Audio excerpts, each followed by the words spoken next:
ایک اور اظہار، اور بہت خوبصورت نثار ہیں، کالم نگار ہیں اور خوبصورت بات لکھتے ہیں، نوجوان بھی ہیں اور سمجھتے ہیں، شاعری کو سمجھتے ہیں، افسانے کو سمجھتے ہیں، ناول کو سمجھتے ہیں، ناولٹ کو سمجھتے ہیں۔ تو میں درخواست گزار ہوں آگر ندیم سحر سے کہ آپ تشریف لائیے اور کتاب پر بات کیجیے۔ آگر ندیم سحر۔ بسم اللہ الرحمن الرحیم۔ سب سے پہلے تو میں شکر گزار ہوں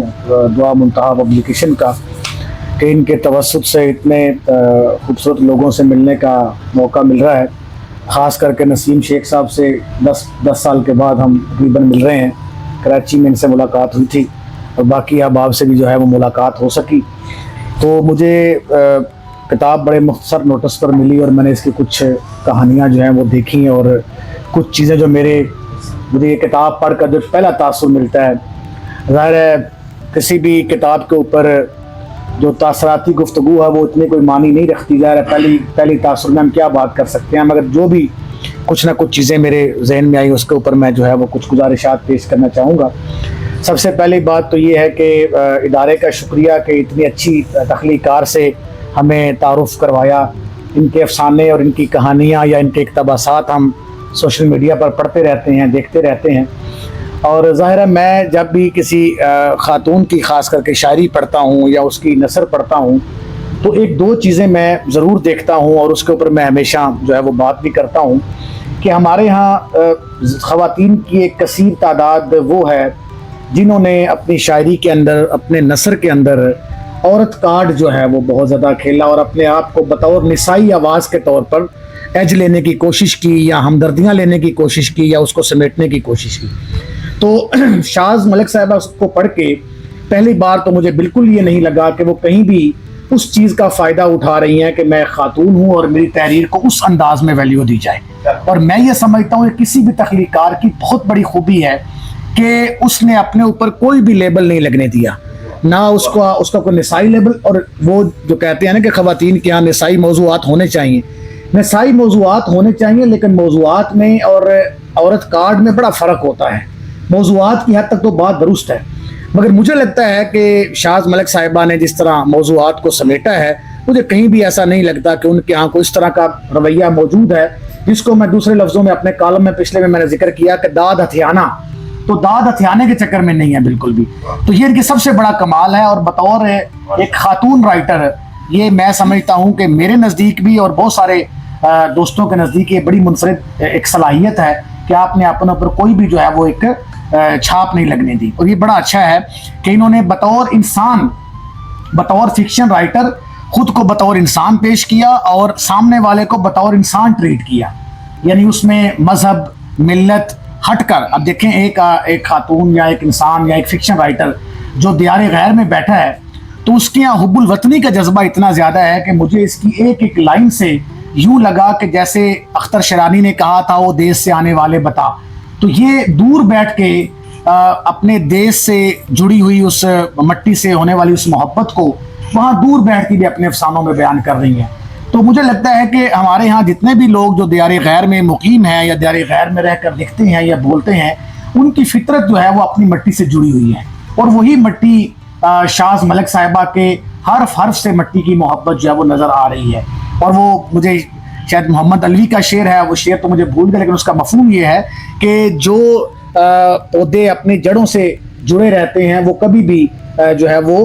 خراب نہیں ہوتے بلکہ سرسبز و شاداب رہتے ہیں۔ تو شاز ملک صاحبہ اپنے آباء و اجداد سے، اپنی جڑوں سے جڑی ہوئی ہیں، اور یہ بات ان کی کہانیاں ہمیں بتا رہی ہیں۔ تو سب سے بڑا موضوع ان کے ہاں ہجرت ہے، اور اس ہجرت کو انہوں نے محبت کا، اس میں آپ کہہ لیں کہ اس میں رومان کا جذبہ بھی موجود ہے، اس میں فطرت سے لگاؤ بھی موجود ہے، اور یہ اپنے کرداروں کے ساتھ اتنا انصاف کرتی ہیں کہ کوئی کہانی پڑھنے کے بعد یوں نہیں لگتا کہ ان کا کوئی کردار جو ہے وہ تشنا رہ گیا ہے، کوئی اس میں کوئی تشنگی باقی ہے، نہیں، بلکہ تمام کرداروں کو اتنی خوبصورت انداز میں اس کے مکالموں کو اور اس کہانی کے اینڈ تک پہنچاتی ہیں کہ ان کے افسانوں کی وہ خوبی بن جاتی ہے۔ اور یہ افسانے واقعی مختصر ہیں، یہ کوئی بہت بڑے افسانچہ کہہ لیں یا اور کوئی اس کو نام دے لیں، یعنی یہ بہت طویل افسانے نہیں ہیں، ورنہ ہمارے یہاں 10 صفحے کا افسانہ بھی، 15 صفحے کے افسانے بھی آپ کو پتہ لکھے گئے ہیں۔ تو یہ بڑے مختصر کہانی ہیں۔ آپ یوں سمجھیں کہ آپ کے سراہنے یہ کتاب پڑھی ہو، آپ جب بور ہوں، جب پریشان ہو، اٹھائیں 2 صفحے پڑھیں اور اپنے آپ کو روحانی سرشاری عطا کریں اور پھر جو ہے آپ آرام میں. تو یہ ایک روحانی سرشاری عطا کرنے والے افسانے ہیں, اور زبان و بیان اتنی سادہ, سلیس, رواں اور شستہ ہے کہ قاری کہیں بھی جو ہے وہ نہ تو اٹکتا ہے اور نہ کوئی جھجک محسوس کرتا ہے بات پر. اور یہ میرا خیال سے ایک قاری کو سمجھنا, رائٹر کو سمجھنا چاہیے, ورنہ ہمارے یہاں بوجھل زبان کا تصور بہت زیادہ ہے. ہمیں یہ لگتا ہے کہ جتنا ڈکشن مشکل ہوگا شاید ہمارے اوپر بڑے رائٹر ہونے کا یہ جو ہے وہ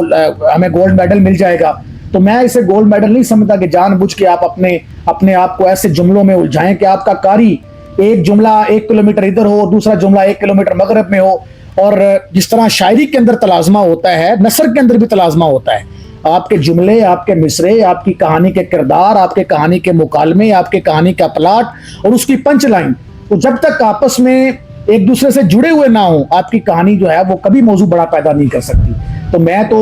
تاثراتی گفتگو میں ہی کیونکہ میں نے بڑی مختصر نشست میں 2-3 کہانیاں پڑھی. ابھی ظاہر ہے جب وقت پہ ملے گا تو کچھ نہ کچھ, یہ بالکل طالب علمانہ گفتگو ہے کہ جو چیزیں مجھے سمجھ آئیں, مجھے لگا کہ اس طرح کے افسانے ہمارے ہاں ان خواتین کو بھی پڑھنے چاہیے, ان شاعرات کو بھی پڑھنے چاہیے جنہوں نے اپنے آپ کو ایک ڈیفرنٹ پٹڑی کے اوپر لے کے گئیں.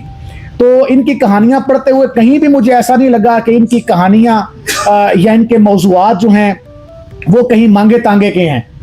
وہ کوئی کاپی پیسٹ کر رہی ہیں یا مکھی پر مکھی مارے, ایسا کچھ بھی نہیں ہے. ان کے موضوعات اپنے ہیں, ان کی کہانیاں اپنی ہیں, ان کے کردار اپنے ہیں, ان کے مکالمے اپنے ہیں. اور یہی کسی دانشور کی انفرادیت ہوتی ہے کہ اس کے پاس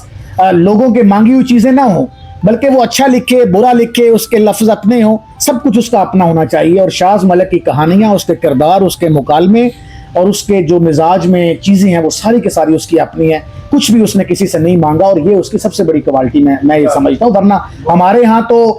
مصرے, شعر, افسانے, کہانیاں, پلاٹ, پنچ لائن تک ادھار لے لی جاتی ہے اور پھر اس کے اوپر ڈٹائی کے ساتھ اس کو محفل میں پیش کیا جاتا ہے, یہ میرا ہے. تو شاز ملک کے یہاں ایسا بالکل بھی نہیں ہے. اور یہ 2-3 خوبیاں ان کو باقی لکھنے والے, میں ان کو خاتون رائٹر نہیں کہہ رہا, ان کو لکھنے والوں سے جدا کرتے ہیں. ان کو خاتون کہہ کے ہم ان کو ایک بڑے محدود کینوس میں ڈال دیں گے. ان کو بڑے کینوس میں دیکھنے کی ضرورت ہے کہ یہ خاتون نہیں ہے بلکہ ایک رائٹر ہے, اور ایک رائٹر جو ہے وہ ہمیشہ بڑے کینوس کا سوچتا ہے, وہ اپنے اوپر کوئی کارڈ نہیں لگنے دیتا.